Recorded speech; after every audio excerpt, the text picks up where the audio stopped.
Hello everyone, welcome back to connect study point. और यहाँ हम भूगोल के क्वेश्चन डिस्कस करेंगे जो पिछले वर्षों में आए हुए हैं अलग अलग स्टेट पीएससी में और पीएससी में, जो भी यूपीएससी में भी क्वेश्चन आए हुए हैं। ये प्रश्न तो आपको बहुत हेल्प करने वाले हैं आपकी सभी एग्ज़ाम्स के लिए जो भी आप तैयारी कर रहे हैं। तो शुरू करते हैं। उससे पहले अगर आप चैनल पर नए हो तो चैनल को सब्सक्राइब जरूर कर लेना, क्योंकि बहुत हेल्पफुल होने वाला है ये वीडियो। तो यहाँ पे पहला क्वेश्चन है, निम्नलिखित नदियों में से किसका उद्गम भारत में नहीं है? तो यहाँ पे 4 नदियों के नाम हैं, रावी, सतलज, चेनाब और ब्यास। इनमें से बताना किसका उद्गम भारत में नहीं हुआ है, और इसका आंसर है आपका ऑप्शन बी, सतलज नदी का उद्गम भारत में नहीं हुआ है, और ये भी यूपीपीएससी में आया हुआ है 2013 में। अगला, दूध गंगा नदी निम्न में से किसमें स्थित है? कौन से राज्य में स्थित है? यहाँ पे आपके हैं हिमाचल प्रदेश, जम्मू कश्मीर और उत्तराखंड, और इसका आंसर है आपका ऑप्शन बी, जम्मू कश्मीर में दूध गंगा नदी स्थित है। अगला, यहाँ पे आपको बताना है उत्तर से दक्षिण, जब भारत में हम उत्तर से दक्षिण की तरफ जाएंगे तो वहाँ पे नदियों का क्रम दिया है। यहाँ पे 4 नदियों के नाम दिए हैं, श्योक, जस्कर, स्पीति और सतलज।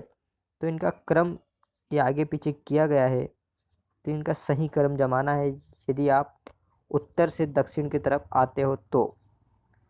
और इसका आंसर मैं आपको बता रहा हूँ, इसका है ऑप्शन ए। जब आप सबसे ऊपर आपको मिलेगी श्योक नदी, उसके बाद जस्कर, फिर स्पीति और फिर लास्ट में आपको सतलज नदी मिलेगी। तो ऑप्शन ए। अगला, यहाँ पे एक मुख्य नदी दी गई है और सहायक नदी। तो यहाँ पे बताना है कि इनमें से कौन सा सही है कि ये मुख्य नदी की सहायक नदियाँ हैं। क्या नर्मदा की नदी चंबल है सहायक, यमुना की सोन, ब्रह्मपुत्र की मानस? तो ये है ऑप्शन आपके, इनका आंसर देना है, और इसका आंसर है आपका ऑप्शन डी, केवल मानस है जो ब्रह्मपुत्र की सहायक नदी है, और जो सोन है वो गंगा की सहायक नदी है, यमुना की नहीं है।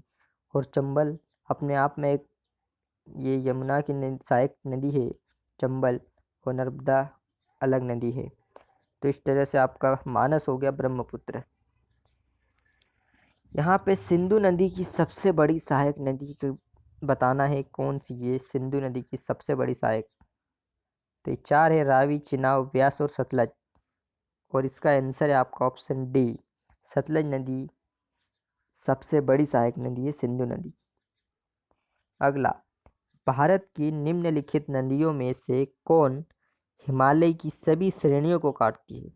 जितनी भी हिमालय की श्रेणियां हैं, शिवालिक, जास्कर, जितनी भी, सब कौन सी नदी काटती है? सतलज, रावी, ब्यास, चिनाब। और इसका आंसर है आपका ऑप्शन ए, सतलज नदी है जो सभी श्रेणी को काटती है। अगला, खतलिंग हिमनद उद्गम स्थान है, जो खतलिंग हिमनद है उसका उद्गम स्थान कौन सी नदी में है? तो ये बताना है, और इसका आंसर है आपका ऑप्शन ए, भीलगना नदी का, भीलगना। ओके। अगला, निम्नलिखित में से कौन सोन नदी का वास्तविक स्रोत है? वास्तविक सोन नदी का, यहाँ पे है शहडोल जिले में सोनमुड़ा, शहडोल जिलों में अमरकंटक, बिलासपुर जिले में सोनगछवार, मंडला पठार। तो इसका आंसर है आपका ऑप्शन बी। ये 2007 में पूछा था, लेकिन बाद में ये शहडोल से अनूपपुर हो गया है यहाँ पे, जो अमरकंटक जिला है, अमरकंटक। तो ये अनूपपुर आएगा जहाँ से नदी, सोन नदी, नर्मदा नदी, ये नदी निकलती है। तो ऑप्शन बी आएगा इसका।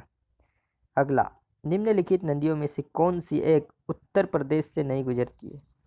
यहाँ पे नाम दिए हैं यमुना, गंगा, रामगंगा और झेलम। इनमें से बताना है कौन सी नदी उत्तर प्रदेश से नहीं निकलती है, और इसका आंसर है आपका ऑप्शन डी, झेलम, ये नहीं निकलती है। अगला, भारत में यरलुंग साइगो नदी, सांगियो नदी को किस नाम से जाना जाता है? बताना है, वेरी इंपॉर्टेंट, यरलुंग सांग्यो नदी, सिंधु गंगा ब्रह्मपुत्र और महानदी। और इसका आंसर है आपका ऑप्शन सी, ब्रह्मपुत्र को, यरलुंग सांग्यो नदी, वेरी इंपॉर्टेंट। अगला, निम्नलिखित में से कौन सी ब्रह्मपुत्र की सहायक नदी है? दिबांग, कमेंग, लोहित। तो इनमें से बताना है, 3 ऑप्शन है, बताइए। दिबांग, कमेंग और लोहित। और इसका आंसर आपको अगले वीडियो में मिलेगा। आपको आंसर पता हो तो कमेंट बॉक्स में लिखिए। मिलते हैं अगले वीडियो में, तब तक के लिए टेक केयर, बाय बाय।